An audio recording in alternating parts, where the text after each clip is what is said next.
Before formally visiting my fiancé in the capital, I first looked into his character.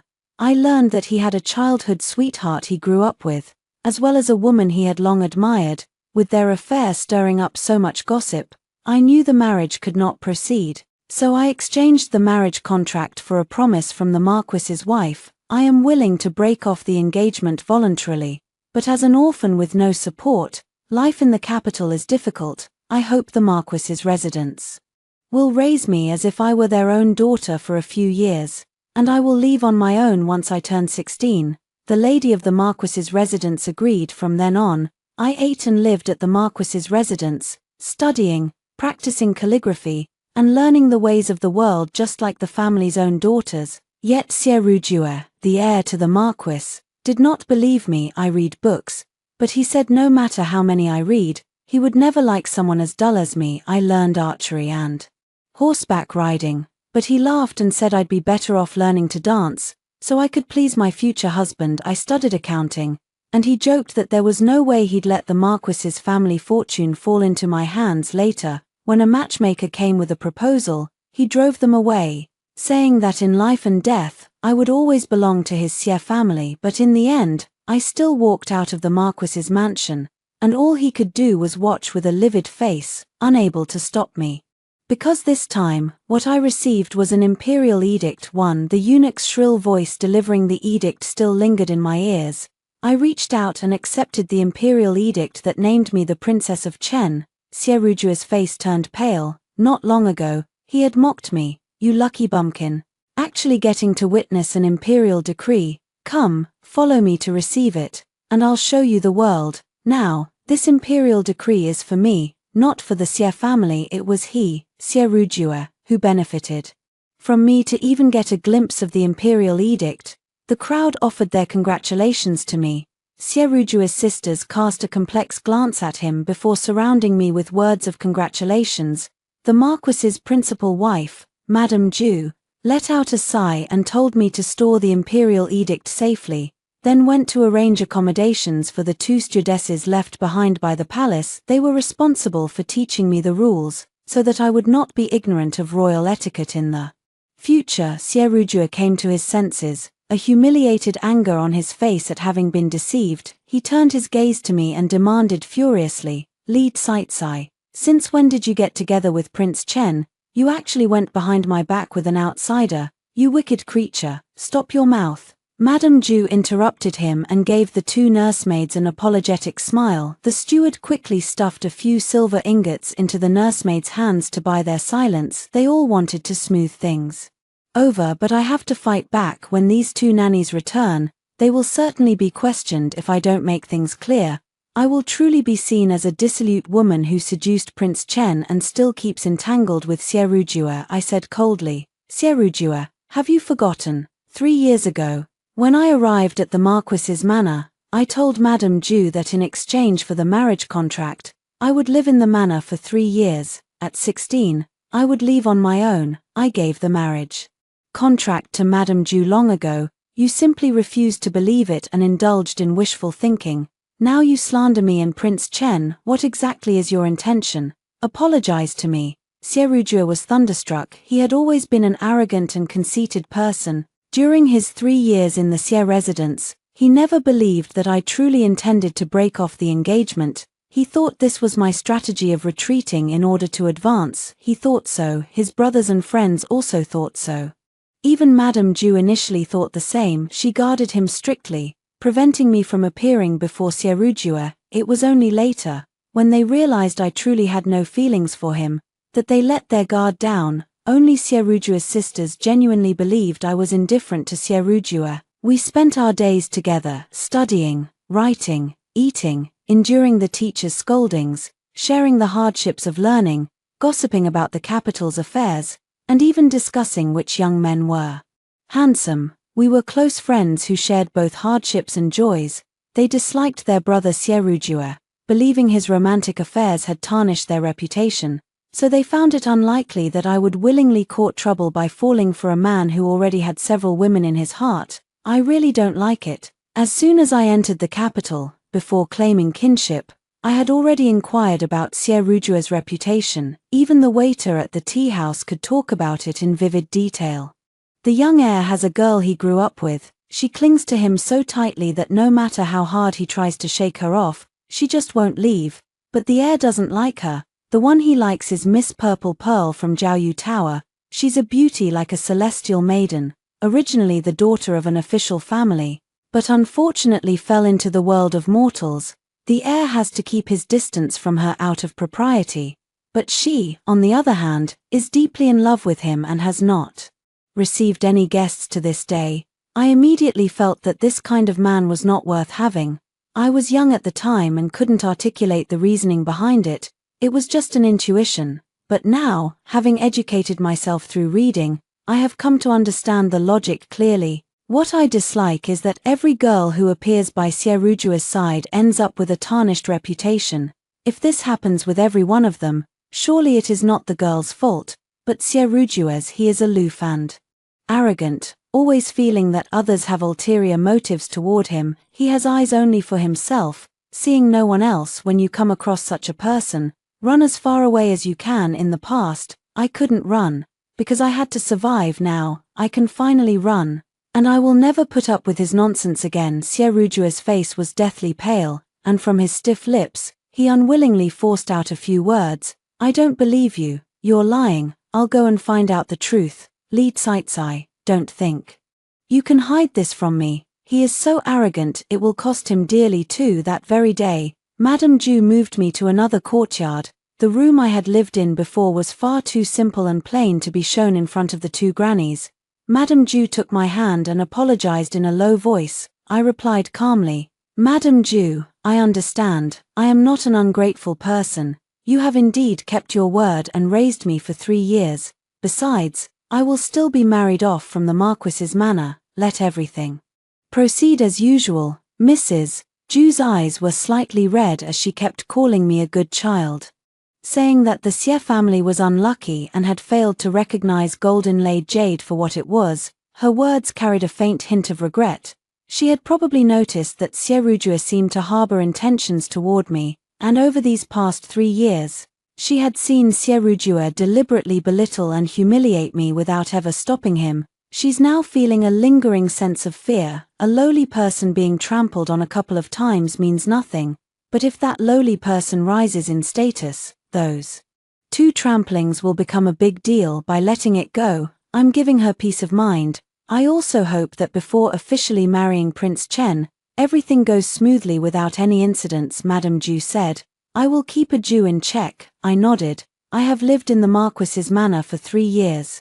Moving out abruptly would be detrimental to the manor, and I truly have nowhere else to go. Therefore, I need to be married from the Marquis's residence. However, I will not claim any kinship with the Marquis's family, as that would bring you no benefit. In the current dynasty, to prevent imperial relatives from interfering in state affairs, the consorts of the emperor and princes are selected from commoner or low-ranking official families and hold no real power. Even the current empress's father was only granted a marquis's sinecure for the sake of appearances, receiving a stipend but holding no substantive position, simply because his daughter was chosen as empress. If I were to actually form an alliance with the Marquis's household, it would only bring harm to them instead.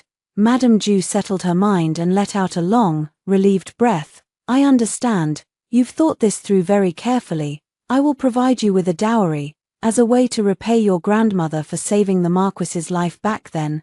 Back then, when the Marquis fell into hardship, it was my grandmother who rescued him. The Marquis was penniless and used the marriage contract as payment. My grandmother was a village healer, and I was a child she picked up. She lived to be over 90, perhaps with old age came wisdom. She knew a bit about reading faces before she passed away. She told me that my marriage prospects with the Marquis's family were uncertain and that I should keep my wits about me after she died. I went to seek out my relatives, and indeed kept an eye out, which ended up saving my life. I dare not imagine how chaotic my life would have been with Sierujua if I had actually insisted on the betrothal contract and demanded the Marquis's family fulfill the marriage agreement. It's better this way. Just as it is now. I refused. No need. You raised me for 3 years as promised. I have returned the marriage contract to you. The grievances between us are settled. The Prince of Chen knows I don't have much of a dowry, he doesn't care, and neither do I." The Marquis's wife turned pale. She probably understood that I truly have no interest in the Marquis's manner, but she realized this a little too late. Her lips trembled. "How did you meet Prince Chen?" The corners of my mouth curled into a mocking arc. "Thanks to Xie. 3. My first year in the Xie family, Xie took great delight in ordering me around. He sent a servant to pass on a message, insisting that I bring his riding clothes to the stables, or he would tear up my books. I went. The crowd began to jeer. She actually came. I knew this girl had ill intentions. Give her a chance, and she'll eagerly cling on. Xie Rujua had actually changed into his riding clothes long ago. He just wanted to embarrass me, to make me see clearly that I was unworthy of him and should give up on him quickly. Sitting astride the chestnut horse, he looked down at me and said, "Lead Saitai, have you ever seen horse riding before?" He galloped off on his horse. It had just rained, and water had pooled on the ground. As the horse sped away, its hooves splashed mud all over me. The crowd burst into laughter and followed suit. I rushed to dodge, but still ended up covered head to toe in mud. I stood there in disarray, my eyes blazing as I fixed them on Xie vigorous figure. Grandma told me that the secret to her longevity is not putting up with grievances, and she advised me to do the same in the future, or I might die young. I went to the stable, secretly mulling over what I could do to make Xie suffer. A voice suddenly sounded out of nowhere right next to my ear. "What kind of mischief are you planning?" I looked up and saw a young man with delicate, refined features. He was dressed in simple, plain clothes, his fingers gently stroking a pure white horse. His eyes and brows looked languid, as if he had no bones to support him, his demeanor as proud and temperamental as a bad-tempered cat. I didn't like his interrogative tone. Grandma had told me, when faced with a question posed as a challenge, don't rush to answer, counter with a question of your own. "Who are you, and what are you doing here?" The young man didn't answer my question, but said bluntly, "I saw them bullying you. You want revenge, and you want to give the horse croton seeds." I sneered. A despicable person sees despicability in everything. The horse is innocent. I wouldn't give it croton seeds. Besides, do you know how expensive croton seeds are? With that money, I might as well buy myself a basket of meat buns. I went to another room, and while no one was around, I rummaged through Xie stash of food and devoured it. "I'm going to eat up all his food and let him go hungry." That young man followed him in and picked up a drumstick. "If you don't let me eat, I'll tell Xie. If you let me eat, I'll keep your secret." Despicable. Right back at you, you little thief. And so it was that they became friends after a clash. When they had finished eating, he laughed and said, "So this is your way of getting revenge?" Xie is hardly short of a meal. Missing one just cleans out his stomach. "Come on, I'll take you to settle the score properly." We found 2 black robes and wrapped ourselves up tightly, also wrapped a bag of sand and soil in cloth. He rode the horse, and I clung tightly to his waist from behind. When we caught up with Xie horse, we shook open the bundle. Dust flew up, filling the sky and covering the earth. From behind came a series of tui sounds. Xie yelled angrily, "Don't you 2 little thieves run away!" Cough, cough, cough. I held back my laughter, afraid that Xie would recognize me. The young man laughed heartily, proudly cracked his whip, and galloped away. Later, I learned that he was Prince Chen Jiao Shi, but at the time, I only thought he was a young horse servant looking after his master's horses. Madame Ju sat in the armchair, unable to regain her composure for a long time. Her eyes were red, and her voice was strained. "So, Prince Chen already knew about a Ju 3 years ago?" I nodded. "That's right, 3 years ago, Prince Chen was already aware of how terrible Xie was. Therefore, Xie couldn't rely on his ancestral connections to secure any official position and had no choice but to remain a wastrel playboy. His retribution had actually come long ago, only he himself was completely unaware of it. Madame Ju opened her mouth as if to reproach me, but the words reached her lips and were swallowed back with difficulty. I said calmly, "Madame Ju, do not do unto others what you would not have them do unto you, but if you have already done so, then you must be prepared for the consequences." Isn't that right? Madame Ju left in a daze. I feel a bit sorry for her, but not too much. If they think that I, being poor and lowly, deserve to be humiliated, then they should also accept that she, being of humble status, deserves this humiliation as well. They say do good deeds and don't worry about the future, but if you do evil, be sure to remember it clearly, lest you forget when exactly you lost your way ahead. For Xiahou returned very late. As soon as he came back, Madame Ju made him kneel in the ancestral hall as punishment, but I knew Xiahou wouldn't obediently kneel in the ancestral hall.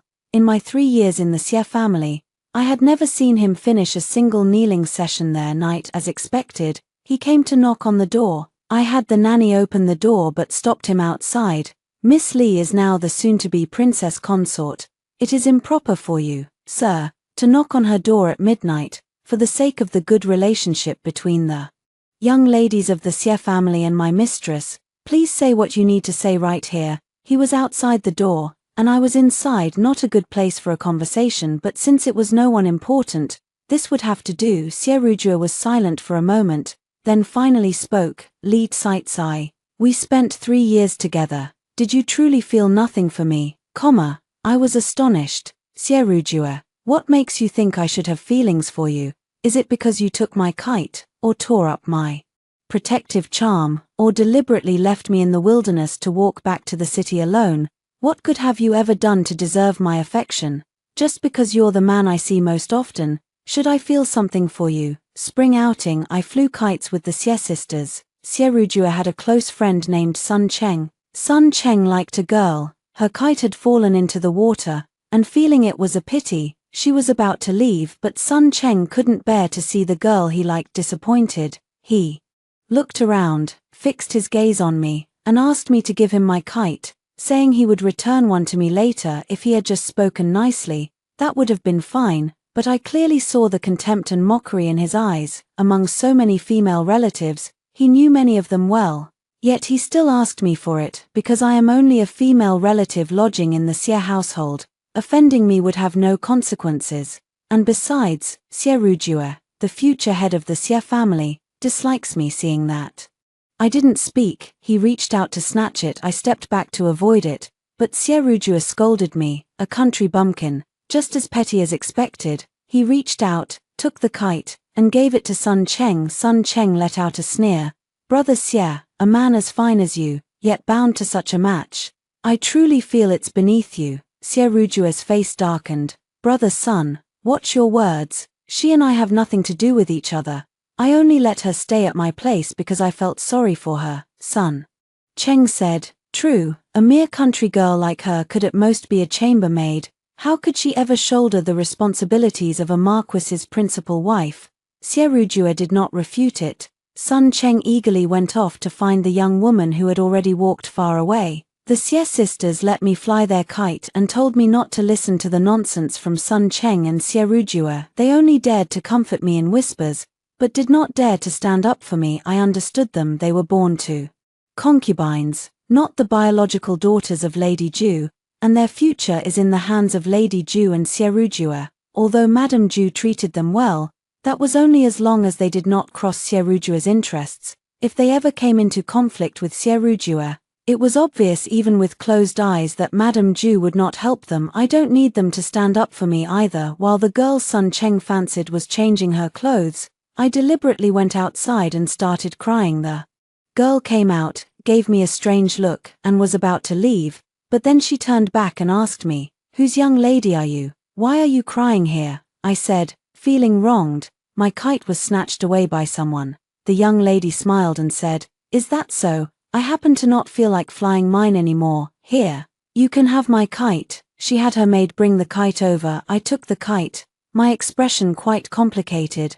"Miss, this kite is the one that was taken from me. Did Sun Cheng give it to you?" 5 That day, the young lady was extremely embarrassed. She stammered an explanation, saying she had no idea this kite was something Sun Cheng had taken from someone else, since her family and the Sun family were discussing a marriage alliance, and she had feelings for Sun Cheng. She accepted it when he gave it to her. If she had known it was something Sun Cheng had taken, she would never have accepted it. I gave her the paper kite. "I understand. You're a good girl who wouldn't take what isn't hers. I'm giving you this kite not because Sun Cheng snatched it for you, but because I like you, so please keep this a secret. I'm living under the Xie family's roof, and Sun Cheng is close with Xie Rujue.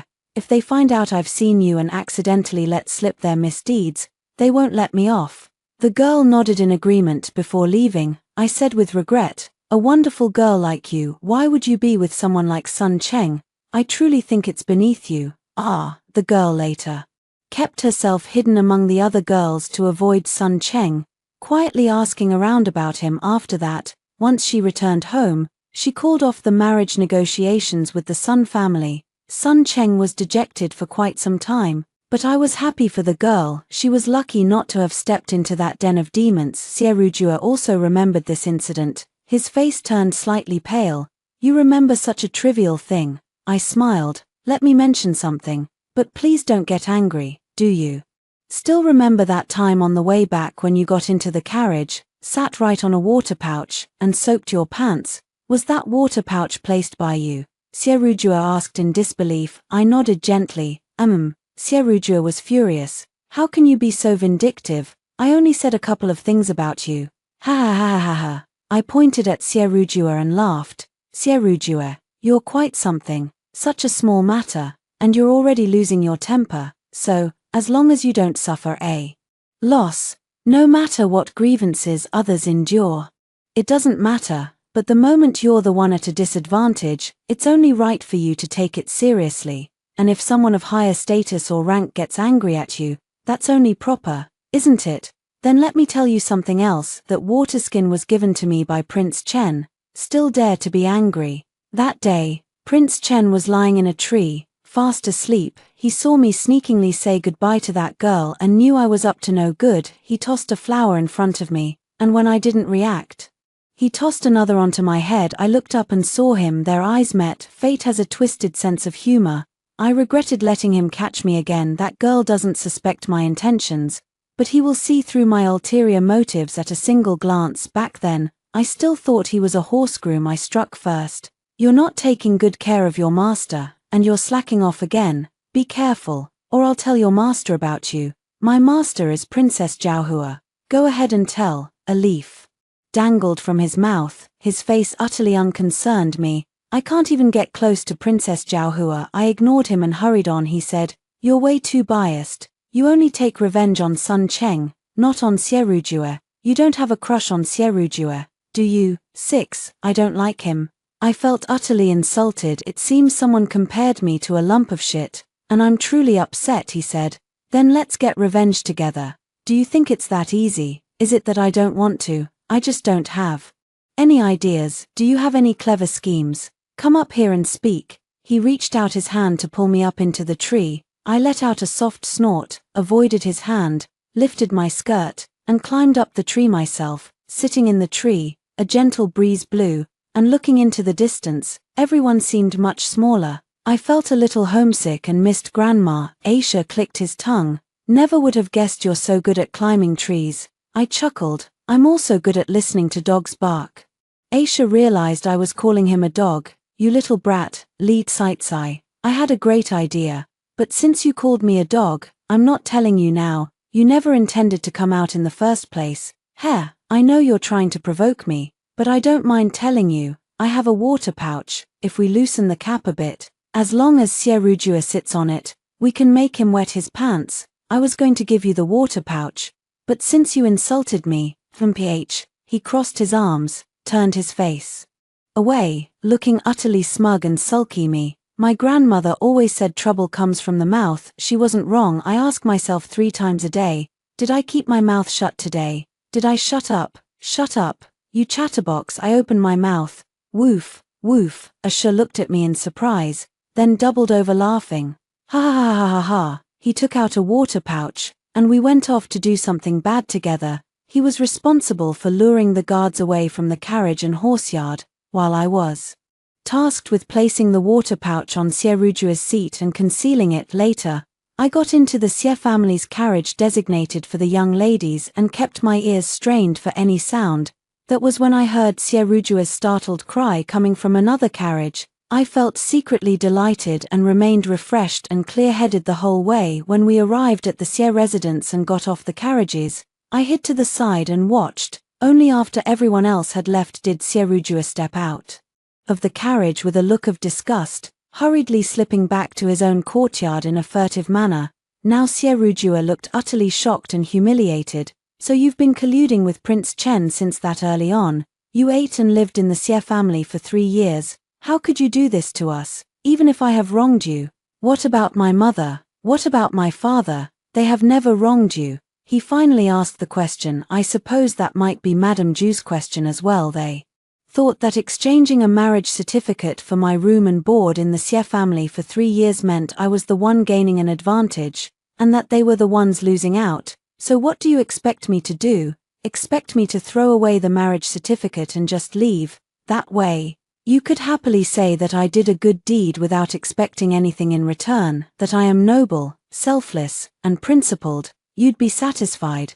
But what good would that do me? Maybe I'd gain a good reputation, but I'd be starving to death. What use would a good reputation be to me then? Take your father, for example. Back when he was near death, my grandmother saved him, hoping she would use the finest medicine to treat him. He made her many promises, but my grandmother was unmoved. Seeing how much she valued me, he praised me to the skies and betrothed you to me. In truth, even without his words, my grandmother would have saved him. It was his own unease, fear, and terror, his desperate will to live, that made him speak that way. He forced the marriage contract upon her. My grandmother kept it only because she was truly afraid your father might vanish without a trace. After all, those medicinal herbs were no small expense. She was waiting for your family to come redeem the contract with silver.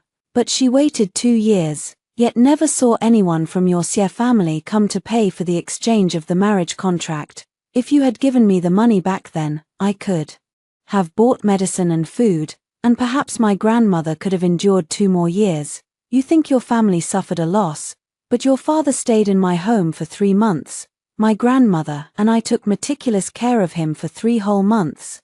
Those medicinal herbs and food, things that are easily obtained for your Marquis's household, cost mountain folk like us everything we had, even our lives. I lived in your Marquis's residence for 3 years. I never consumed your precious medicinal ingredients nor demanded fine clothes and delicacies, yet I endured your sour looks for 3 years. If my grandmother were still alive and protecting me, why would I have traveled such a long way to the Xie family to endure 3 years of mistreatment? You think you've been wronged, Xie Rujua. What right do you have to feel wronged? Even the dullest girl in our village knows better than to get involved with a good-for-nothing.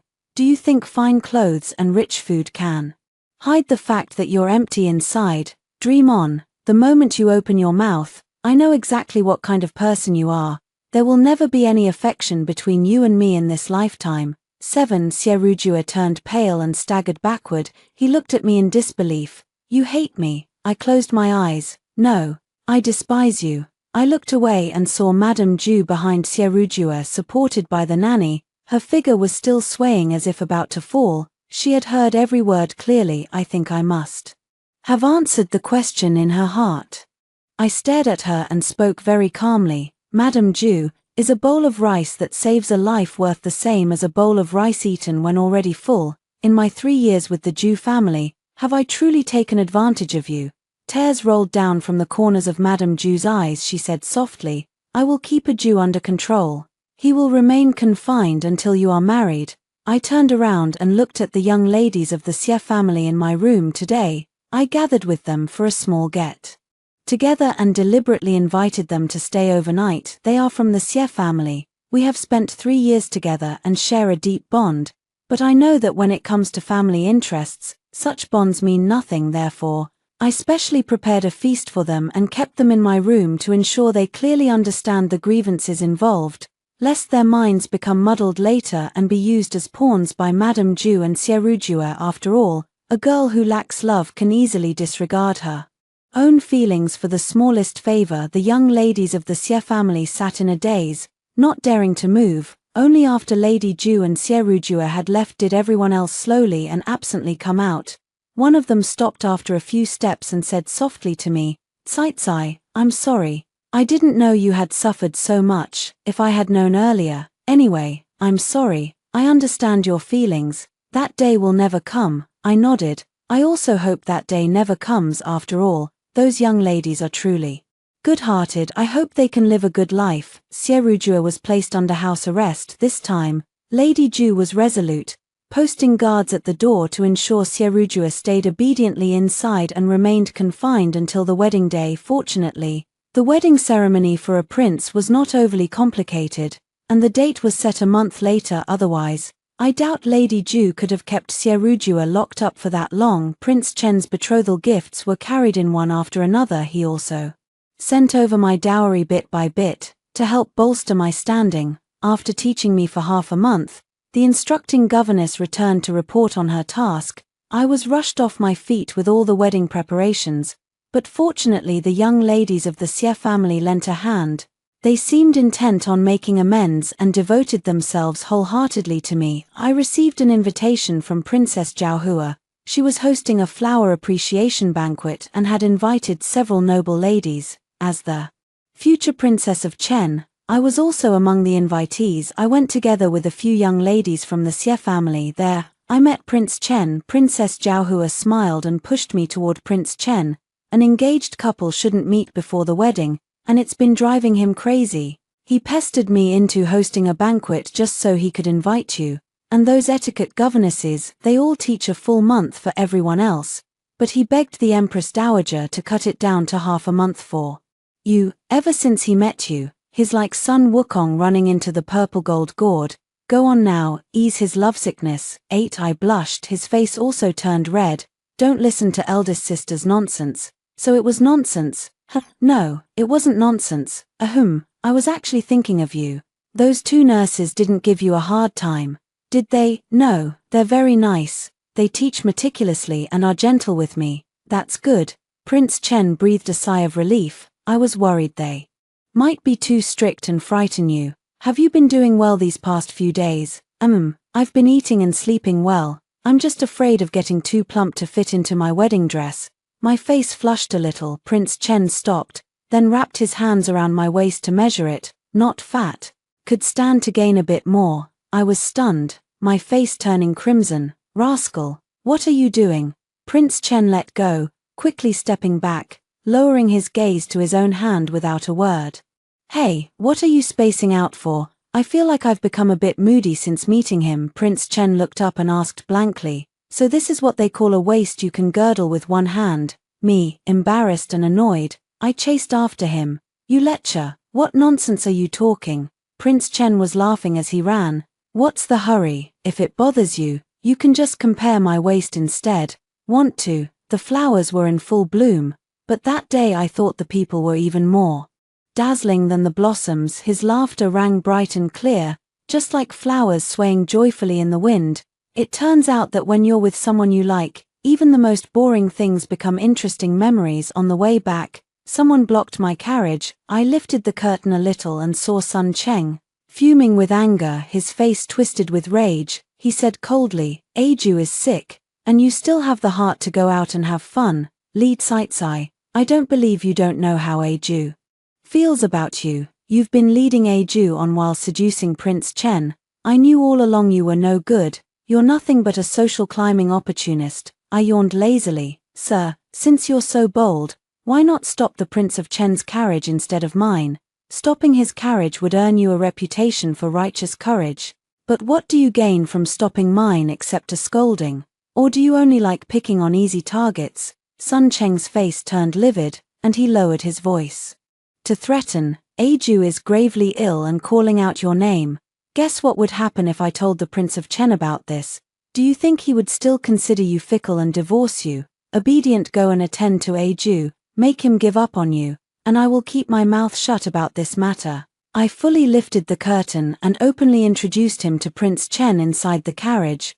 Go on, speak to Prince Chen yourself. It'll save me from being the middleman. What if I misinterpret your meaning, or he mishears it? Prince Chen's eyes were like cold daggers as he stared icily at Sun Cheng. Sun Cheng hurriedly knelt on the ground, his face as pale as paper, his breath faint and weak. Prince Chen said indolently, I wasn't aware that just any stray dog or cat could come and threaten my princess.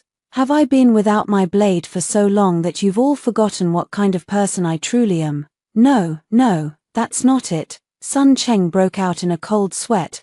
Then what is it, Prince? Chen stepped down from the carriage and kicked Sun Cheng to the ground. I know who you are, a coward who bullies the weak and fears the strong, a sycophant who fawns over the powerful and tramples on the lowly. What kind of man do you call yourself? I will have a word with Minister Sun and ask him how he taught his son. 9. No, please. This humble man admits his mistake. I beg you, my lord, to spare my life. Terrified, Sun Cheng kowtowed hastily. He was afraid. He also has a younger brother who is more accomplished than him. His defense of Arri Ju is not necessarily out of loyalty, but because Arri Ju can bring him benefits. But if he offends Prince Chen, none of that will matter anymore. I glance at him and say indifferently, Sun Cheng, it's not that you realize your mistake, you're afraid that your father, in a fit of anger, will give the quota for the Imperial Academy to your younger brother. If you were truly indifferent to fame and fortune, you wouldn't be competing with him. You yourself are scheming and scraping, yet you blame others for coveting power and influence. You're afraid that once others start competing, you won't be able to win, so you use the guise of morality to pressure them into giving up. The most detestable people in the world are hypocrites like you, who spout benevolence and righteousness while engaging in despicable deeds. The carriage departed. Sun Cheng knelt in the middle of the street, and he would have to remain there until the curfew. This was humiliating enough for him. Prince Chen escorted me to the Xie residence. He walked in calmly to visit Xierujue. Xierujue heard the commotion and looked up. His face lit up when he first saw me, but when he noticed Prince Chen behind me, his expression dimmed, and his gaunt face turned utterly pale. Prince Chen sat down properly. Madame Ju hurried over and cautiously ordered tea to be served. She had already heard about Sun Cheng blocking the carriage and being punished by Prince Chen to kneel in apology. By now, she was likely full of regrets. She should never have let Sun Cheng in, hoping he could talk Xierujue around. 3 cobblers with their wits combined could equal Zhuge Liang, but 2 cobblers could not. Prince Chen took a leisurely sip of tea and said indifferently, I heard that some time ago you went around asking people how I came to favor Caicai.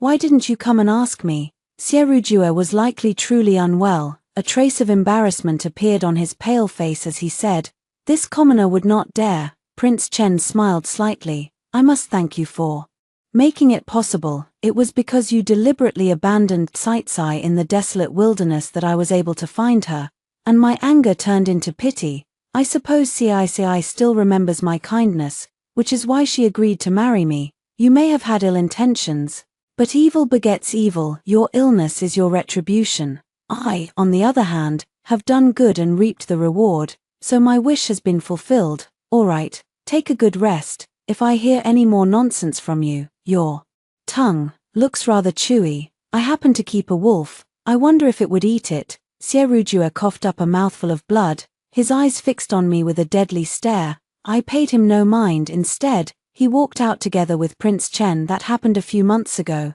Xierujue's servant boy hurriedly came to find me, saying Xierujue was injured and that I must bring medicine at once to save him, because I had learned a bit of medicine from my grandmother, having lived in the Xie household for so long. I had long since understood what kind of bastard Xierujue really was. I'm not going, but with Mrs. Ju watching, I still have to make a living under her thumb. In that moment, I deeply understood the young ladies of the Xie household. Mrs. Ju, on one hand thinking it was fake, yet on the other hand worried it might be real, urged me to go, saying she would find another mansion physician to follow along, but the physician was too old to ride a horse, so I had to ride there first. Before going, I was cautious enough to send a young maidservant I knew well to find Ashur, the stable boy at the princess's residence. Later, I arrived at the place. Xierujue was not injured. Instead, he was drinking and making merry with a group of his dissolute friends at a winding stream. Party 10. When they saw me,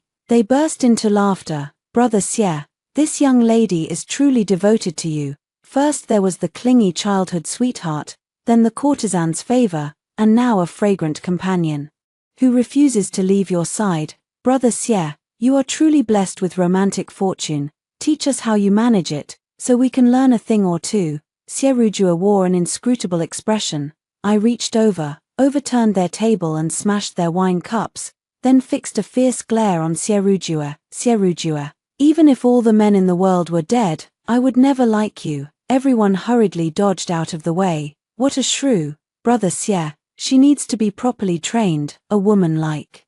That is unacceptable, she wouldn't even qualify as a concubine. Sierujua felt he had lost face. He left with his men, taking even my horse. Learn your lesson and change that fiery temper of yours.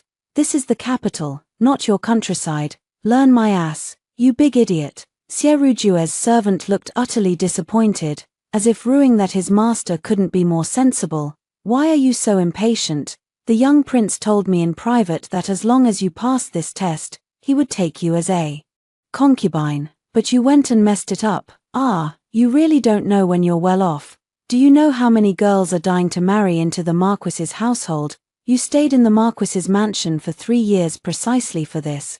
That is truly what he thinks, and that is precisely why I feel even more frustrated. I have come to realize that the anger of the poor and lowly is nothing but a joke in the eyes of the powerful and wealthy. Your anger is nothing more than a cat hissing when they're happy, they laugh when they're unhappy, they kick you away with one swift motion. They have absolutely no interest in understanding why you're angry that day. I waited by the clear stream for Jiaoshe, who arrived on a galloping horse. I said, Assure, it's so hard to be an ordinary person. Jiaoshe picked up a pebble, tossed it into the lake, and stirred a circle of ripples. He said, Yes, it's so hard to be an ordinary person. Both of us fell silent. After a long while, I stood up and let out a deep breath. It just occurred to me that I did something wrong earlier.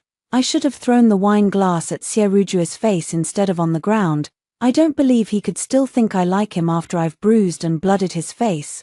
Ha ha ha ha. Jiaoshe slapped his thigh and laughed. Well said. It's not too late for us to go smash him now. The two of us rode one horse together, sneaking under the cover of night to the manor where Sierujua was gathering with others. I heard a servant ask Sierujua, Young prince, perhaps I should go find Miss Li. It's getting dark, and the mountains are unsafe. Sierujua was silent for a moment, then refused. She grew up in the mountains and is too wild. She needs to have that spirit tamed, or else there will be no peace in the household in the future. The young servant said nothing more. I figured the two of us were no match for them together, and we couldn't actually throw stones at him. It might cost someone their life. Jiaoshe leaned down and whispered softly in my ear.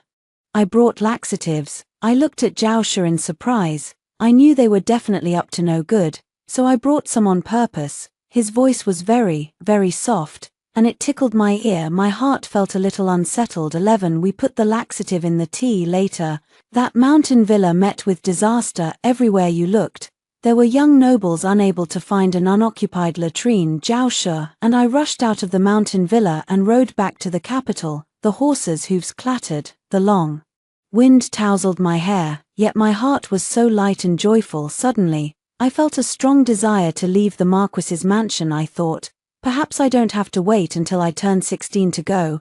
I've already learned some skills and saved a bit of money. I should be able to support myself. Jiaoshe suddenly said, Lead Sai.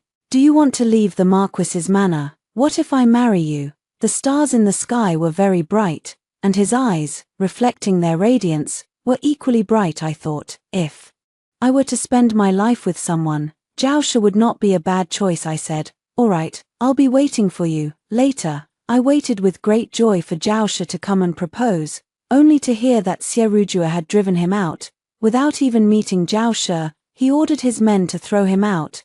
A lowly horse servant dares to want to marry a young lady from a Marquis's household. He ought to have considered whether he is worthy. He did not, however, suspect that I had been involved with the horse servant. The young servant said, Should we ask Miss Li if she knows that stable boy? Sierujua replied, No need, her heart and eyes are full of me. She wouldn't do such a thing. It's more likely that the stable boy was smitten by her looks. The young servant chuckled. Indeed, the Marquis's estate has fine soil and water that nurtures its people. Miss Li no longer looks as rustic as before. Instead, she increasingly resembles a young lady of a noble house, Sierujua said with a hint of pride. Then all those books she has read weren't for nothing. That's right, all just to win your favor, young master, the servant flattered. I suddenly understood the principle that listening to both sides leads to clarity, while heeding only one side leads to darkness. If a person only listens to what they want to hear,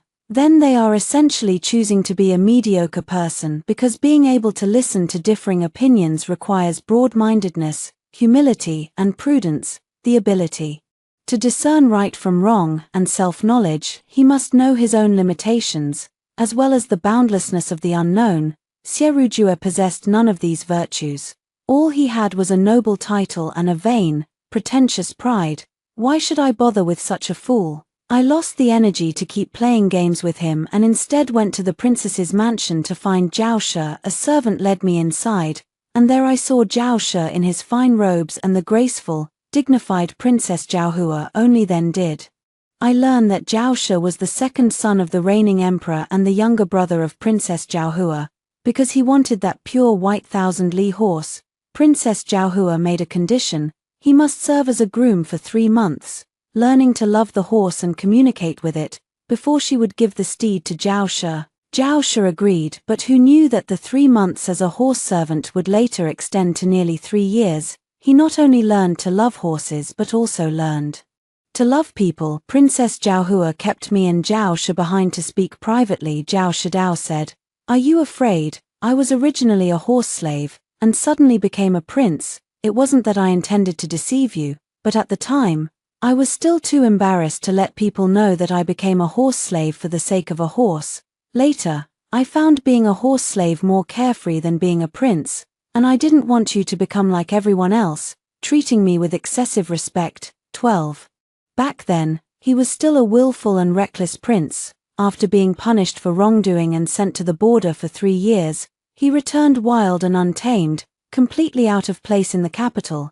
He saw the fine steed locked in the stable, a horse that needed to run at least 100 li a day to build its physique, yet was forced to stay in the narrow stable, eating itself into a fat lump. He couldn't bear to watch. He felt that he and that horse were alike, both out of place in that cramped stable. He understood that Princess Zhaohua was using a provocation tactic, but he didn't care. After all, he would rather stay with the horses than in the palace.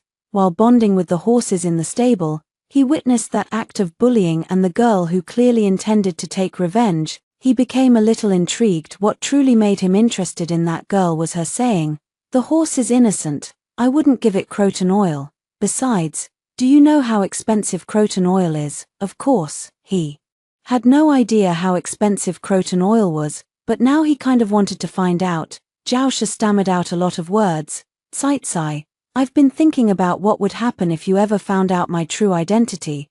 I originally planned to return to the palace and ask the emperor to grant us a marriage decree, but I made a mistake before I struck a minister, and the emperor exiled me to the frontier. I once vowed never to plead with him again, so I figured it might take a long time to secure that decree. That's why I wanted to first win your hand as a stable boy and take you out of the Xie family. I thought you probably wouldn't want to stay there any longer." A great calm settled over my heart. When I was little, I used to talk a lot. Others found it annoying and told me to talk less. I asked Grandma if she found it bothersome. Grandma said, "How could listening to someone you like ever be bothersome? If you like someone, you should talk more. Days without words are the truly hard days." I thought to myself, I do quite enjoy listening to Zhao Shi talk, but I'm not yet ready to embrace this overwhelming fortune. Let me think. I've been sleepless for some time, and I've actually thought a lot. If I really end up with Zhao Shi, I can already imagine what others will say about me. Carrying on with Prince Chen. Highly ambitious, exceptional tactics. But so what? I do like Prince Chen. I am ambitious, I have my ways, but these aren't bad things. Is it really right to be as pure as a blank sheet of paper, completely unable to protect oneself? No, I study, practice archery and horseback riding, and learn everyday affairs. Isn't it all to live in this world filled with strength, standing proud like the wind? Will liking Prince Chen bring me risk? Will it get my entire clan executed? What harm could it bring? I am alone, with no ties or worries. If I die, then I die. If I live, then I'll live well. Would leaving Prince Chen grant me 100 years of life? No, so what is there to Fear, I have no 9 kin groups.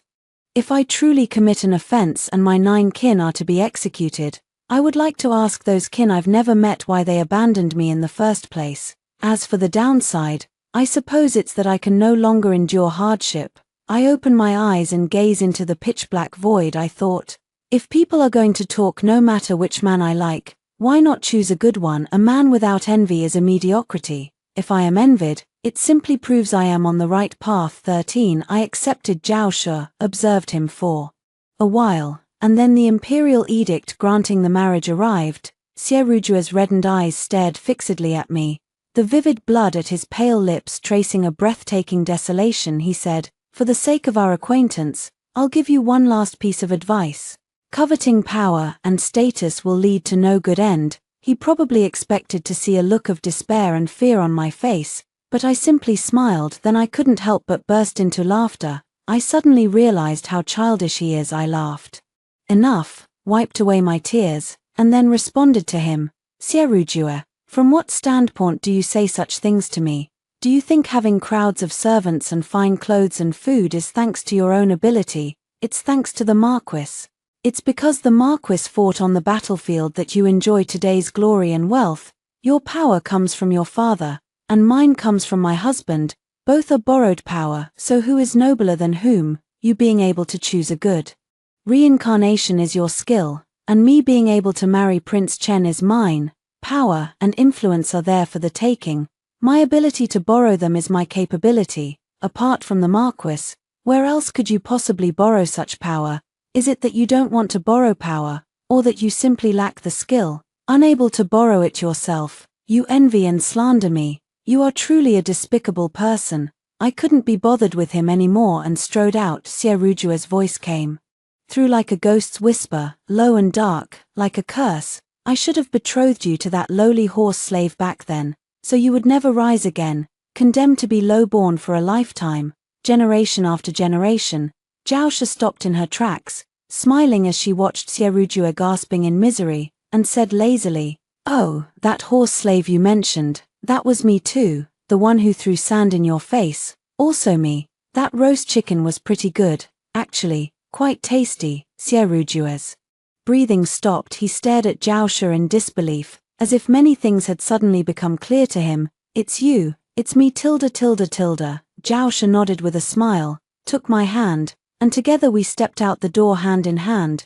Behind us came Lady Ju's piercing shriek. Xierujua fainted, and when he was revived, he became dazed, as if having lost interest in everything. Some said he was trapped by love, a hopeless romantic. I just want to scoff. What kind of lovelorn fool does he think he is? If the man I truly had to marry was a horse slave, would he still care about me this much? No, he will only think that I am naturally lowly and unworthy of the wealth and status of a marquis's manor.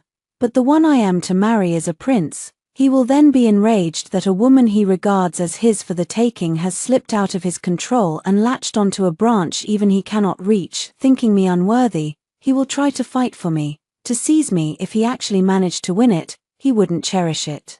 Anyway, 14. I bought a basket of crabs and had someone bring it to Xierujua. At first Xierujua looked confused, then his face turned livid and he smashed a bunch of things. I think he got the message. When a crab tries to climb up, the crabs below will pull it back down, and his exactly the dead weight. Since his sinking, he wants everyone else to sink too. The day Zhao Shi sent a pair of live geese, I said to the young ladies of the Marquis's mansion who had come to see the geese, geese are different from crabs. When geese fly in a line or in a V formation, they do so to support each other and conserve energy during their journey.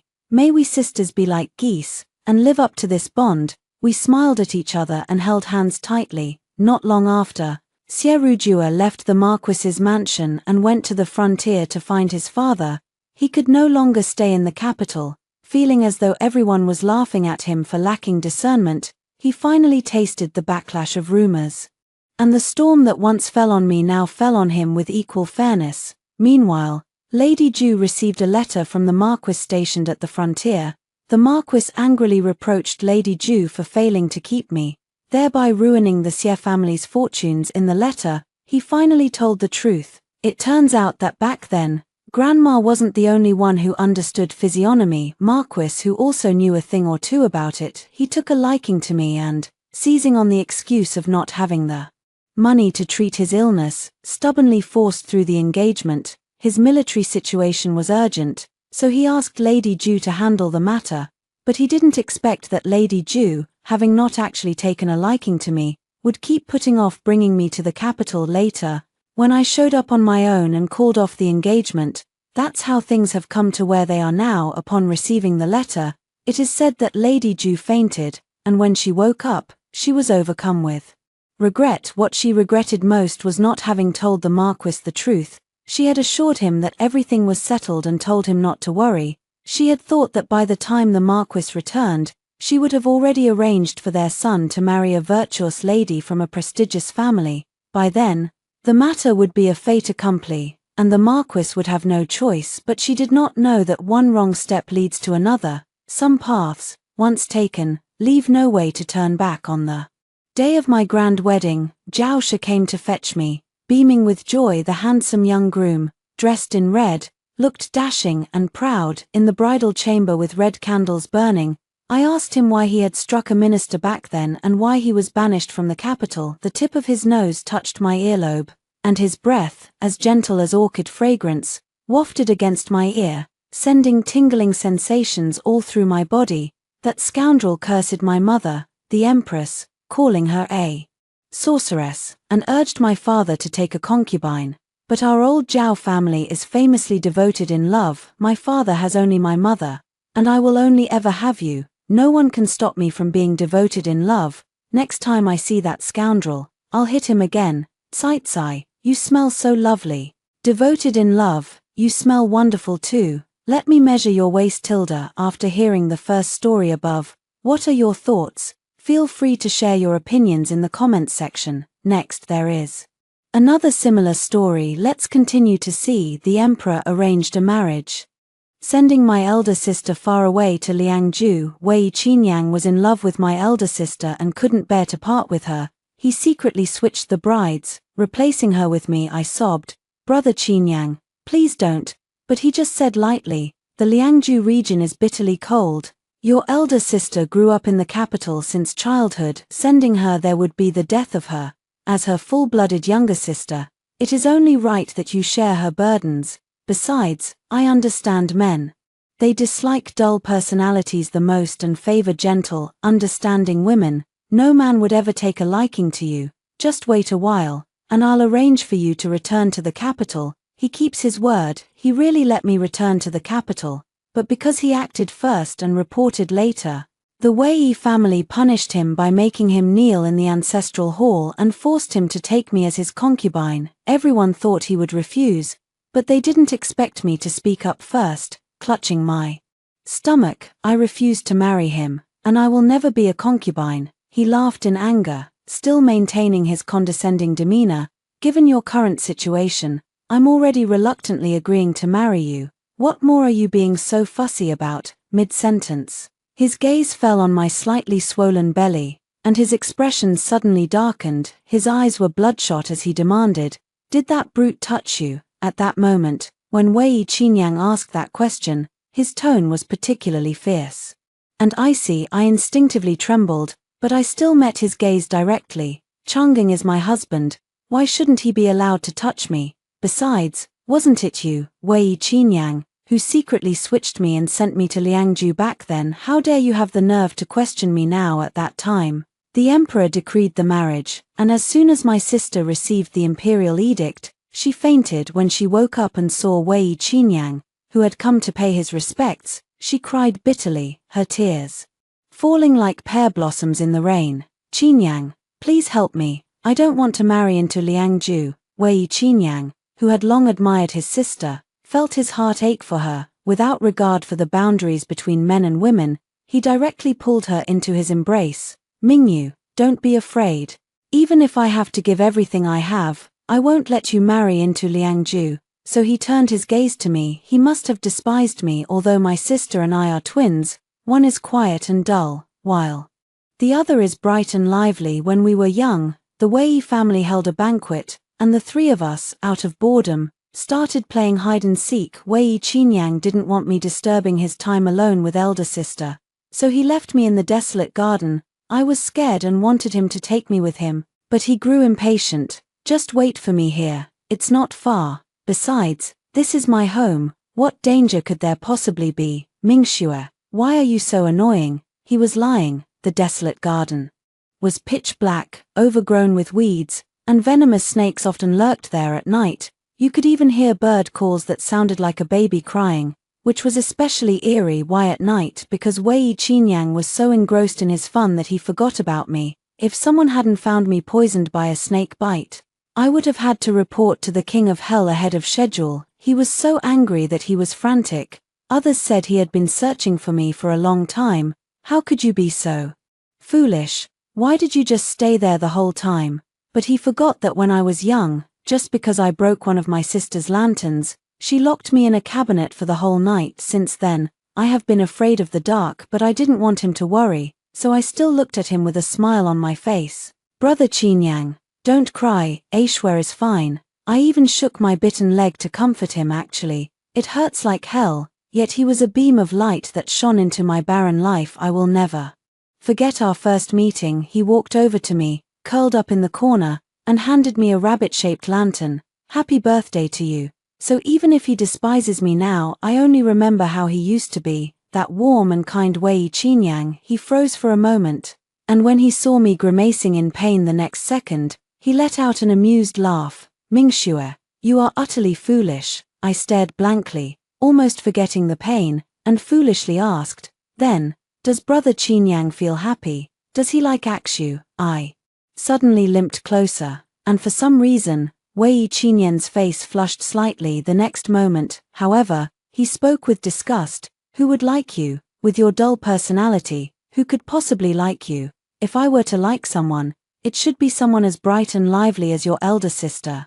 This time he wasn't lying, so sister can't go to Liangju, but I can, because sister would act coquettishly toward him, would burrow into his embrace, so pitiful and delicate, any man who saw her would feel his heart ache. Elder sister hugged Wei Qinyang back. I saw Wei Qinyang stiffen for a moment. The gesture spoke volumes. A moment later, he abruptly tightened his arms around elder sister, possessive and domineering.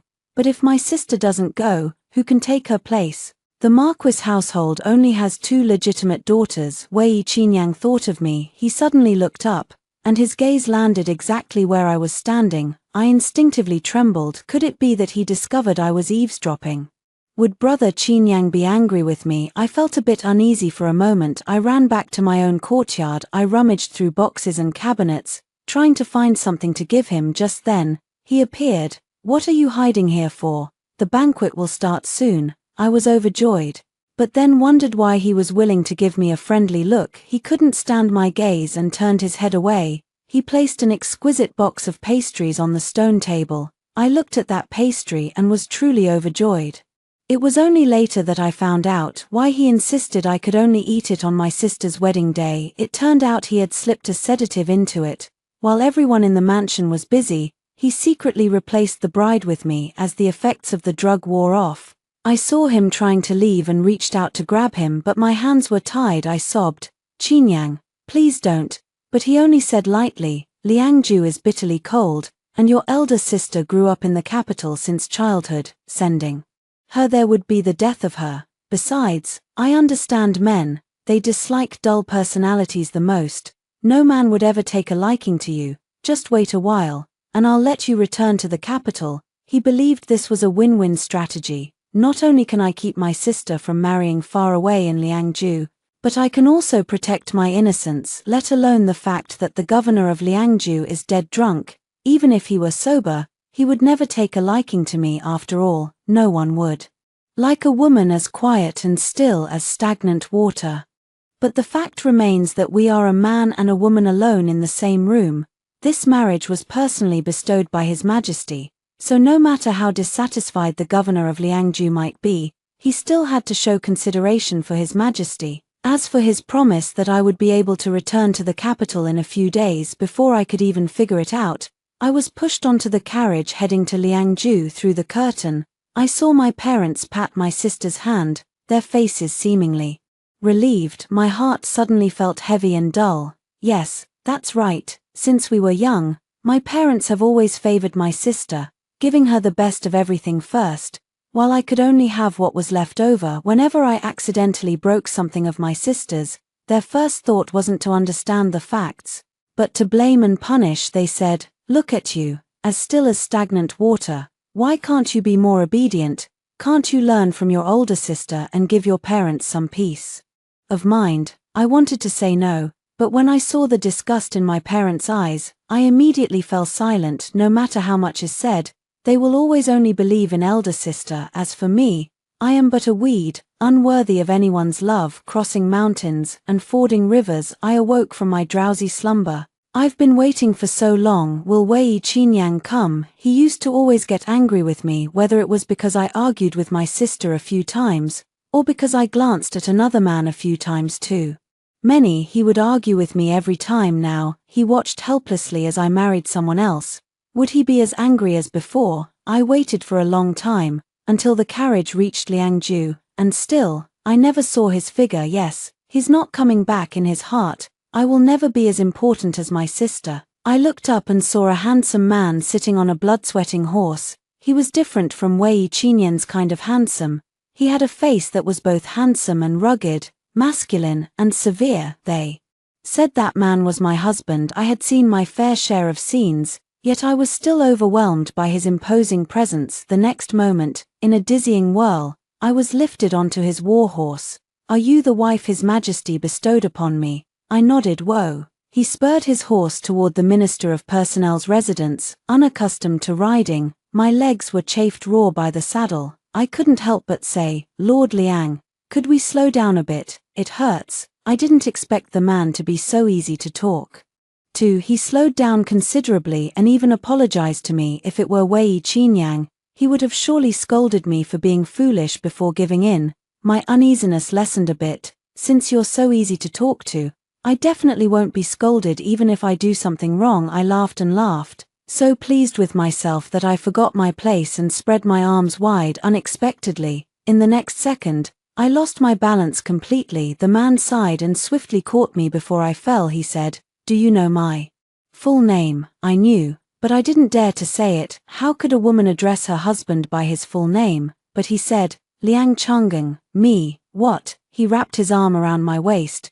his features as exquisite as a painting. "But I prefer it when you call me husband." I arrived in Liangju. Only then did I understand why Wei Qinyang had said that I would be able to return to the capital after some time, because Liang Changeng holds military power, and His Majesty is deeply suspicious. Any random excuse can provoke His Majesty's fury, but Liang Changeng is truly a good minister of works.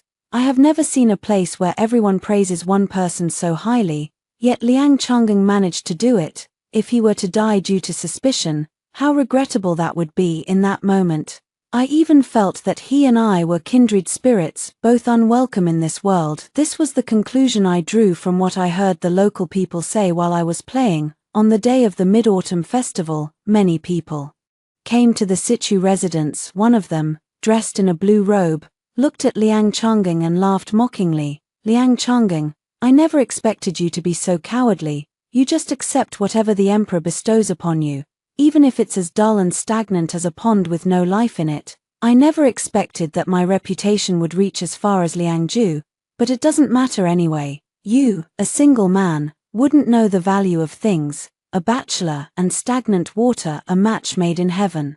His gaze fell on me. "Don't you agree, Madam Situ?" Liang Changeng's expression remained unchanged, but his grip on my hand tightened slightly. I looked at the other person. My husband has not taken a wife or concubine for such a long time.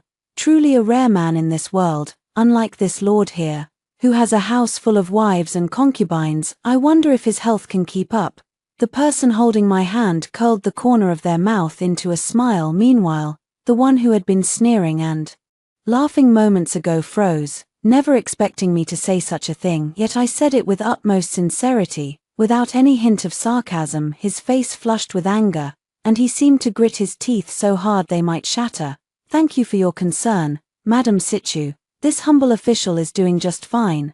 Looking at his expression, I began to feel a bit remorseful. worried that my impulsive words might have caused trouble for Liang Changgeng, but Liang Changgeng just smiled and said, "I swear." That remark was so sharp it made me bow in admiration. A faint smile tugged at the corner of my lips. He truly was a man of good temper. No matter how often I slipped out to play, he never once got angry. It was the first time I had ever met someone like him, who never once lost his temper with me lately. For some reason, his body always felt warm whenever we shared a bed. I thought he had a fever, so I brewed him some medicine and watched him expectantly because I used to brew medicine for Wei Qinyang. He would always frown and say, "Mingxue, do you even know how to brew medicine? It's so bitter. How can anyone drink it? If you don't know how, just don't bother."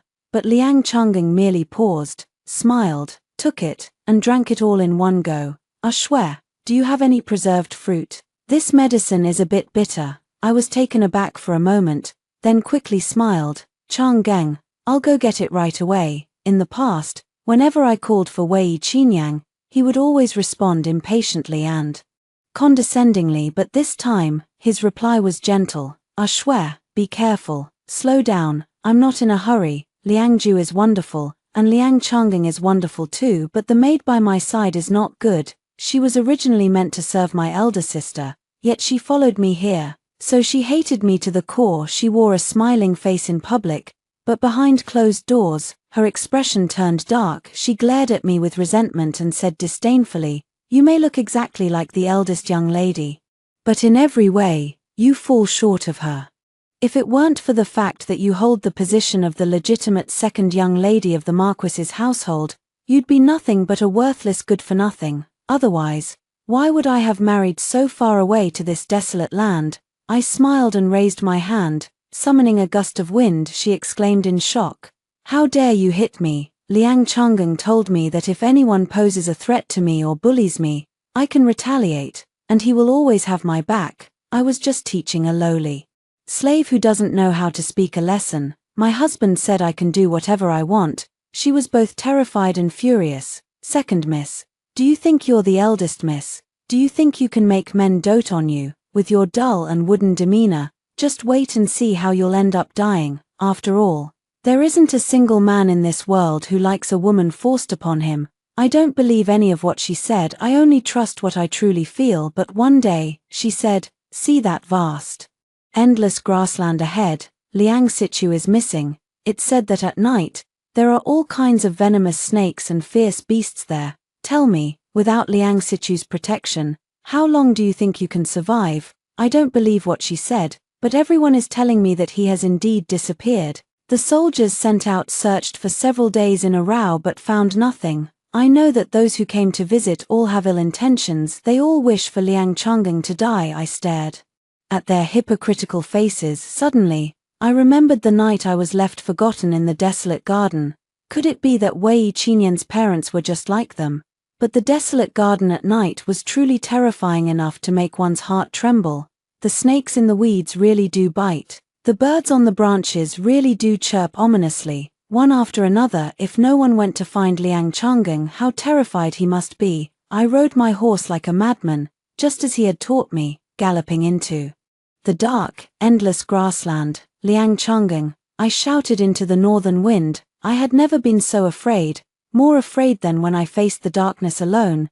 Tears unconsciously soaked my clothes. I was desperately trying to find him, this man, whom I had known for less than 3 months, would listen to me attentively and treat me with gentleness. I once thought that what I felt for Wei Qinyang was love, but Liang Changgeng made me so worried. Only at this moment did I realize how much I really liked him. Liang Changgeng. In a dizzying whirl, I was lifted onto the horse and pulled into a warm embrace. A familiar voice grunted, filled with deep amusement and helplessness, "Akshu, are you trying to murder your own husband?" He raised his hand and gently wiped away my tears. "What brings you here?" He had assumed I would remain indifferent and stay at the Situ residence, but just by looking at him, I was already in tears, and I simply held him tightly, choking back sobs. I said, "Changgeng, I'm afraid that you won't want me anymore." Yes, I had already unknowingly fallen for him. The person holding me stiffened for a moment,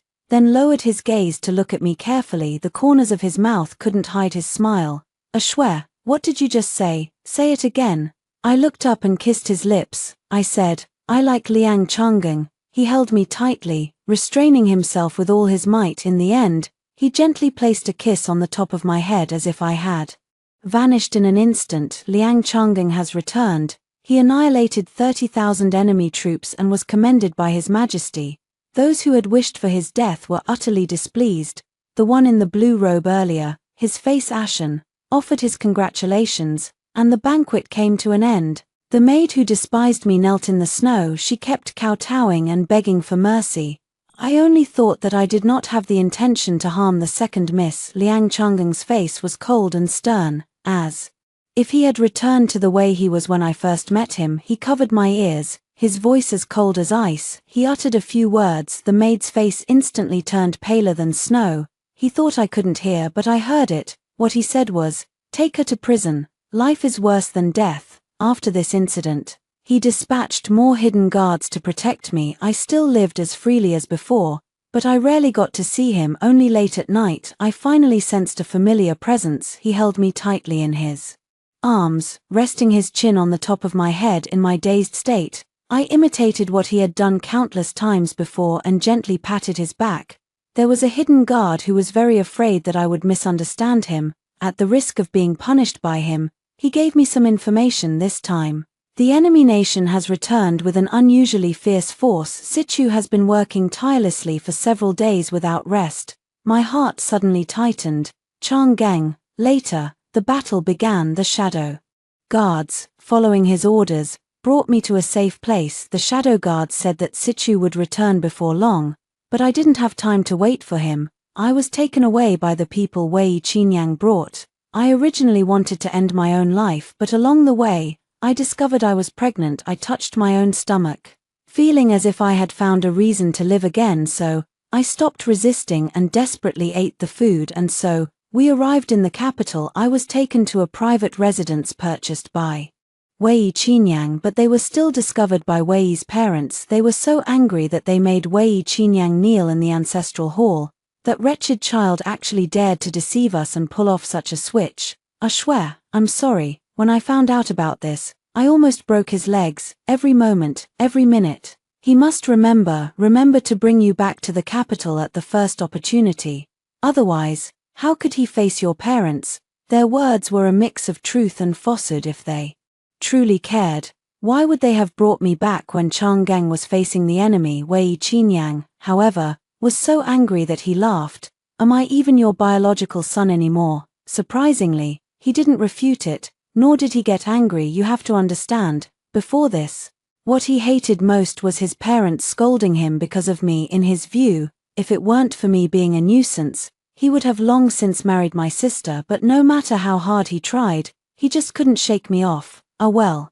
At least we've made it back to the capital. I swear, in the end, it's our Wei family that has wronged you. Now, with Liang Sichu's fate unknown and you having no one to rely on, why not let Qinyang take you as his concubine? With your dull personality and being a second marriage, I'm afraid it won't be easy to find a suitable match. Mother Wei took my hand and said. I subtly withdrew my hand. I glanced at Wei Qinyang. He actually, quite uncharacteristically, did not get angry but instead smiled and said, "You should be secretly pleased." He looked down at me from his high position, as if waiting for me to be overjoyed. Even the others widened their eyes in surprise, but no one expected that I would be the first to speak. Clutching my stomach, "I don't want to marry him, and I will never be a concubine." Wei Qinyang's slightly raised eyebrows froze. His face visibly showed disbelief. After a long while, he finally laughed and said, "Given your current situation, I'm already reluctantly agreeing to marry you. What are you still being so fussy about?" Halfway through his words, his gaze fell on my slightly swollen belly, and his eyes suddenly darkened. His eyes turned bloodshot as he demanded, "Did that bastard touch you?" After he finished speaking, everyone stared at my belly. I was startled by the stare. Instinctively tightening my arms around my stomach, a mocking expression appeared on my face. "What do you mean by asking that? Minister Wei, Changgeng is my husband. Why shouldn't he touch me? And besides, Minister Wei, Madam Wei, my husband is still waiting for me." I lifted my leg and rushed out. but Wei Qinyang ran very fast and soon grabbed my hand tightly. His eyes were both angry and red, and he questioned me again with a fierce and menacing tone. Did he really touch you? Wei Qinyang is so annoying, I already said it. Yet he still insists on asking. Even I know that when you can't win someone's affection, the best thing is not to cling. I stared at him coldly and said, word by word, Changeng is my husband. The one I love. I am happy when he touches me, rather than being or not being. This phrase of liking and joy directly made Wei Qinyang loosen his grip. Staggering, he tumbled to the ground. Wei's parents exclaimed in shock.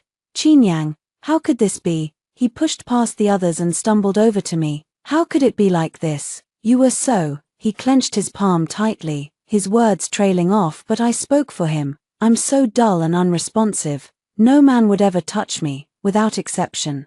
They all prefer gentle, understanding flowers. Marrying a piece of deadwood like me, and being forced into it at that, it should have been a lifelong disgrace for him. He must loathe me to the core, tormenting me with all his might. After all, if it weren't for my striking resemblance to my elder sister, the one he intended to marry would have been her, radiant and vivacious in comparison. I am but a mere weed. How dare I vie for brilliance with the sun and the moon? Anyone would think so, even Wei Qinyang, but he is inherently hypocritical, so how could he ever admit it? Hearing my words, which could practically be considered a direct quote, a flicker of panic flashed in his eyes. Aishwe, let me explain. I'm tired of listening to his rambling. Wei Qinyang, that's exactly what you mean, so why pretend? You all say I can't compare to my sister, and I know it's true, but Changeng told me that a Shwe can also be like the sun and moon, shining brightly. Speaking of this, it feels like I've gone back to the days when I always loved sharing everything with Wei Qinyang. If the birds in the trees were chirping, I had to tell him. If the crabapple flowers at the door bloomed, I had to tell him too, but every time I shared with him, he would complain that I was too noisy. What's so worth mentioning about those trivial things? But there was no other way. At that time, Aishwe's entire life was shrouded in darkness. Having encountered a glimmer of light, she couldn't help but want to grasp it with all her might. This time, I smiled brightly. Wei Qinyang, I love him, and he loves me too. In life, we shall be together. In death, we shall share the same resting place. His entire body trembled violently as he roared sharply. Mingxue, stop it, I told you to stop talking. His stern voice startled everyone, seeing their son in such a deranged state. Mr. and Mrs. Wei understood everything instantly. They immediately pulled him up. Wei Qinyang struggled frantically. Why are you pulling me? She clearly likes me. She clearly said she only wants to grow old with me. He tugged at me forcefully. Mingxue, how could you stop liking me? What gives you the right to stop liking me? I've already let you return to the capital. I looked at him coldly. The Wei family's parents quickly called for servants to pull him away. Lady Wei raised her hand and slapped him. What are you doing now? Back then, we wanted you to marry Aishwe, but you refused to agree, and now you blame her for not remaining chaste for you, for carrying another man's child. But wasn't it you who pulled a switcheroo with Wei Qinyang that led to this mess? Her eyes were filled with disappointment. The child I raised with such care has turned out like this. Wei Qinyang was filled with regret, muttering to himself, if I had known he would lay a hand on her, I would never have. You unfilial son, how dare you talk nonsense? Someone, take him away and give him 20 lashes. Minister Wei looked at me apologetically and said, Shwe, just pretend you heard nothing today. I will have someone escort you back. But in the end, I didn't leave, because Wei Qinyang threatened to take his own life. He still locked me in the side courtyard. No matter how I tried to imitate my sister's temper, he neither dodged nor flinched. Shwe, are you feeling better now? If not, you can smash a few more. I laughed in extreme anger. Wei Qinyang, I'm not going to bother you anymore. You should be happy about that. Besides, didn't you willingly give your all for sister? Now that you've finally gotten what you wanted, why are you coming close to me again? You really are shameless. Yes, he and sister are a perfect match made in heaven. Without me, Minister Wei and Lady Wei would surely agree. But Wei Qinyang didn't say anything in rebuttal, only looked at me with sorrow. These days, he had grown so thin you could almost see his bones because he refused to eat or drink, all to keep me from leaving Minister Wei had no solution either. After all, he couldn't truly force his own son to his death. Lady Wei came to see me. She said that if Wei Qinyang continued to lose weight like this, he would surely die. I said calmly, then let me go. In the end, she still did not let me leave. Just as I was about to fall asleep, someone sat down in front of my bed. A strong smell of blood filled the air. He raised his hand to touch me, but hesitated and did not lower it. He spoke with difficulty and bitterness. In the past, whenever I got hurt, you would always be so heartbroken. Yes, that's exactly what I did then. Wei Qinyang pushed me away harshly, saying I was making a fuss over nothing and being petty. Now that I'm so badly injured, why won't you even come to see me? I know you're still angry about how I switched things around and sent you to Liangju back then. I truly never expected that he would lay a hand on you.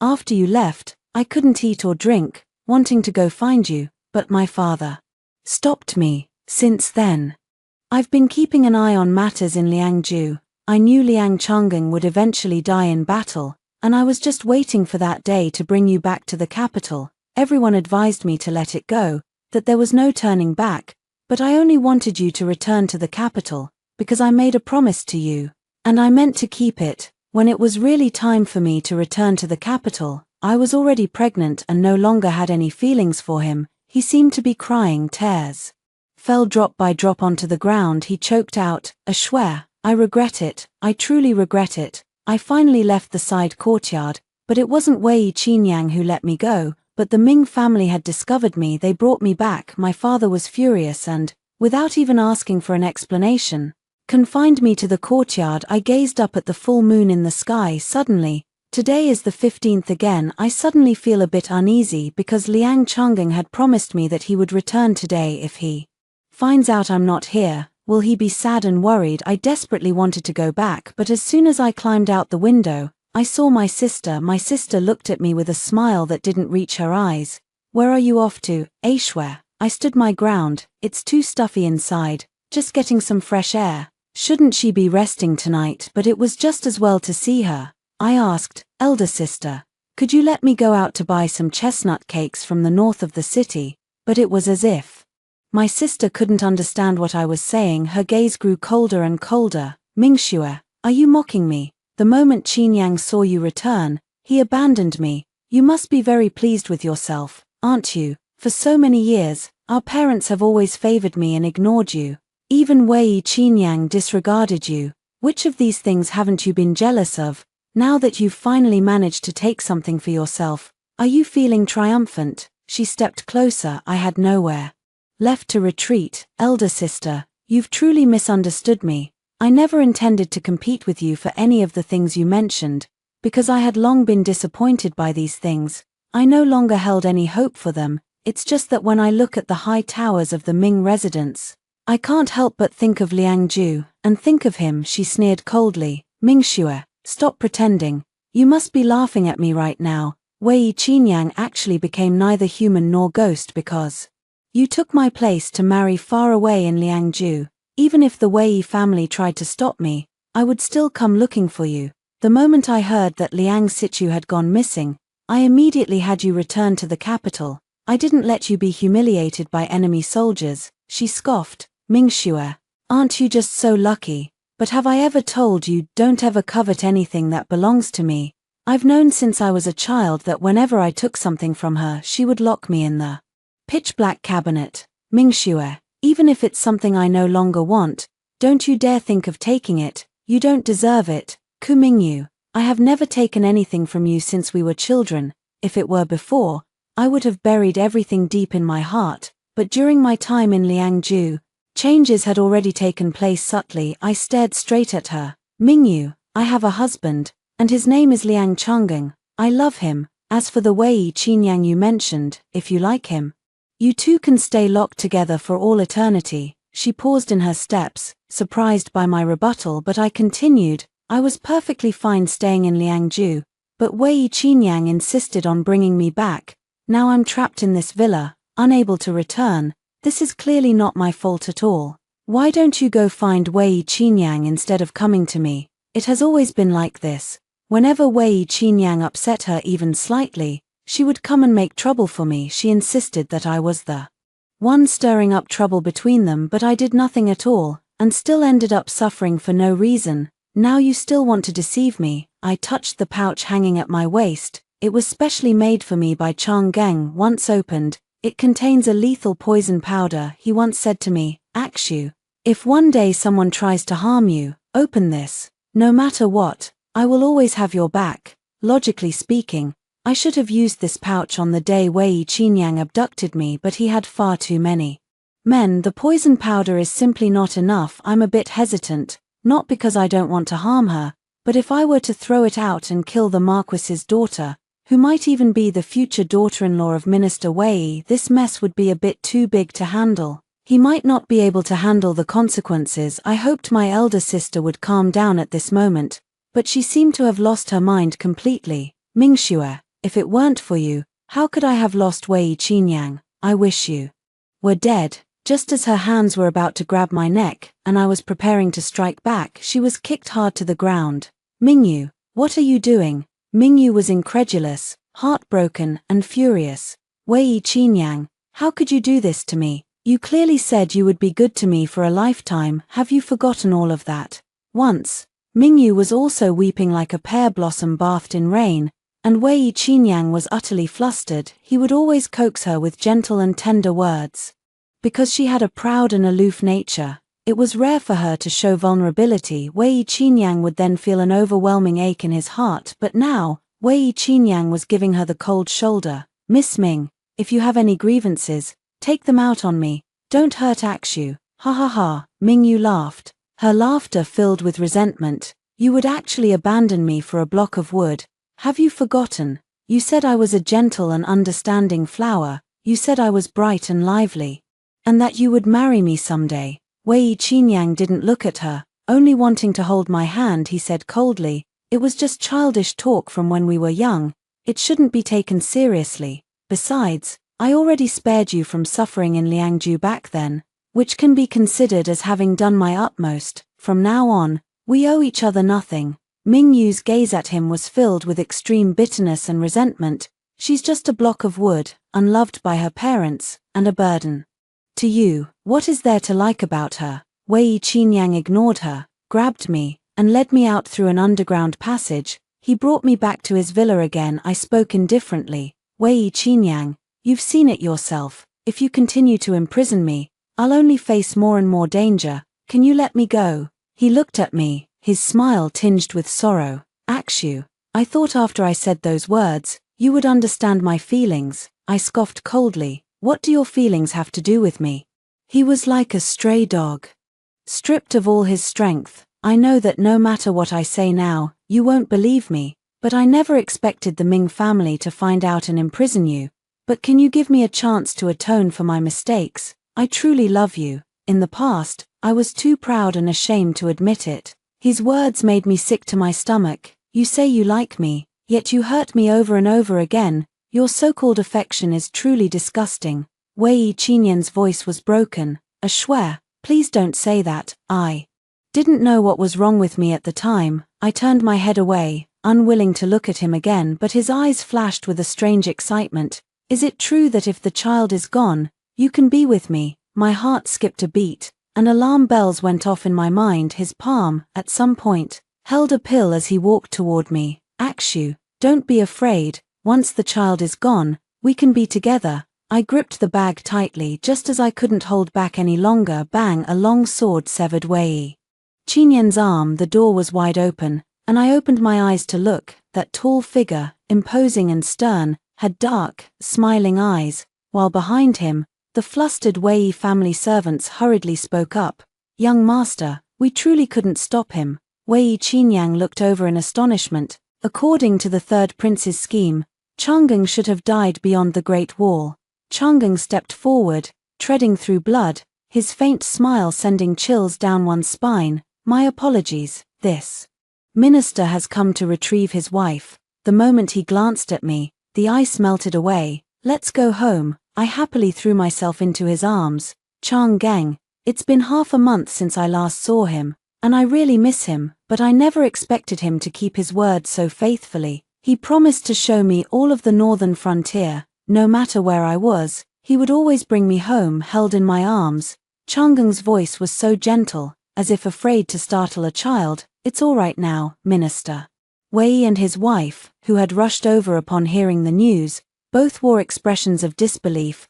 "How could you possibly still be alive?" Minister Wei was left speechless. It must be known that the third prince had laid many ambushes to kill him, so in their eyes, Changeng was already a dead man, unlike me. "I never worry because he promised me he would return safely. I believe in him, he keeps his word." "Lord Liang, what is this?" Minister Wei stared at his son's severed arm with lingering fear. If Changeng had died in battle, no one would have cared about what happened to me. But just as Changeng was still defending against foreign enemies, Wei Qinyang had already abducted me. He was even caught trying to force me to drink an abortion potion when people found him. Minister Wei and his wife grew paler and paler the more they thought about it. Yet Changeng looked at them and said, "I suppose Lord Wei should address me as Marquis of Changping." Minister Wei collapsed to the ground in a heap. Not only had he failed to kill the man, but he had even ended up getting him ennobled as a marquis. Without another word, Changeng carefully shielded me as we made our way out. Wei Qinyang, with his broken arm, was frantically trying to rush forward, but he was firmly held back by Minister Wei and his wife, stumbling and hoarse. He cried out, "Shuai, a shuai." My footsteps faltered for a moment in Changeng's unreadable gaze. I guiltily shrunk my neck. The pouch at his waist was open, the poisonous powder scattered out. All of it landed on Wei Qinyang. "It's not my fault. Who told Wei Qinyang to dare hurt my child?" "Akshu, this was never your fault to begin with." Changeng patted my head and said to me, "In truth, he had secret guards stationed around me. It was the men sent by Wei Qinyang who killed the person. Only then could they take me away. If His Majesty were to truly investigate this matter, the Wei family would undoubtedly face the death penalty. After all, Changeng had just won a great victory, and now the news of the Wei family abducting a minister's wife had spread. If this matter is not handled justly, would it not chill the hearts of countless soldiers? His Majesty is not entirely foolish. Even after Wei Qinyang's death, he did not hold Changeng accountable. Instead, Changeng presented evidence of the crimes of collusion with the enemy committed by the Wei and Ming families, as well as the third prince, and secured their convictions. He then requested to resign from his position from His Majesty. I asked him, "Changeng, do you regret it?" He said, "Now the world is at peace, and my greatest wish is to stay by your side and our child's." I took his hand and walked step by step toward the happiness that belongs to us. By the time we returned to Liangju, the trees we had planted had already bloomed. "Pieces fall upon us, hold your hand, and grow old with you." After hearing the two stories above, what are your thoughts? Feel free to share your opinions in the comments section. Looking forward to hearing from you. If you liked this story, don't forget to like it, share it, and subscribe to my channel. See you next time.